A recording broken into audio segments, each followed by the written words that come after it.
आउ किसी ज्योतिष कहते जे ममता गादी टलमल एवं ममता एथर पराजित हेबे एवं सेठी बीजेपी सरकार करिवो। हाँ आज्ञा कहवाक तो क्या मना नहीं।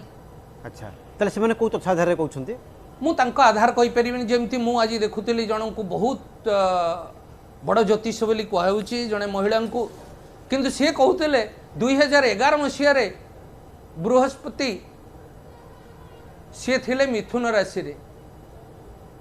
ये तो साधारण ज्योतिषिक धारणा जहाँकर नाही तांको आमे कौन कहिबा किंतु साधारण लोक तो से विषय किसी जानते नहीं बड़ पार्टी रे कहि पारले हे गला ता पछरे मीडिया अछंती किछ तो बुझीबार नहीं किंतु जदि प्रकृत रे सेठी डिजिटली आपण माने प्रेजेंट करन कोठी एटा अछि बृहस्पति मिथुन राशि रे ताले तांको मुह बंद हो पारंता। पुणी आ गोटे कथा कहूँ जदि आपण पचारे वर्तमान बुझा पड़ो गोचर वर्तमान परिस्थिति रे जो गोचर बृहस्पति सर्वाष्ट वर्ग रे 31 पॉइंट नहीं कि रही मिथुन राशि रे एवं 3 पॉइंट निजर भिन्नाष्ट करे पाउची 28 ठू अधिक हेले ता शुभ फल प्रदान करे।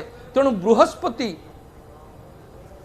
तृणमूल कांग्रेस एवं ममता दीदी बड़ा स्ट्रंग अच्छी 31 पॉइंट एवं भिन्नाष्ट करे 3 पॉइंट नहीं कि सेमती शनि मीन राशि रे सर्वाष्ट वर्ग रे 29 पॉइंट नहीं एवं 4 पॉइंट निज भिन्नाष्ट करे नहीं। तेणु तृणमूल कांग्रेस विजयी होवार चांस मो हिसाब रे बेसी। ताले एथर आपण भाषा रे मुकुट पिंधिबे ममता मते तो मु तो कहू नहीं जहा ग्रह नक्षत्र कहउचंती कि मोदी छड़े नेबे। आज्ञा मु पुणी थरे कहूची प्रतिद्वंदिता बहुत क्षिप्र हब माने कांटे की टक्कर हब लड़ई हब भोट हार ममता दीदी कमी पारे कमिबो मध्य किंतु ममता दीदी विजय हेबे एभली आशा और विश्वास ज्योतिर्विद हिसाब रे।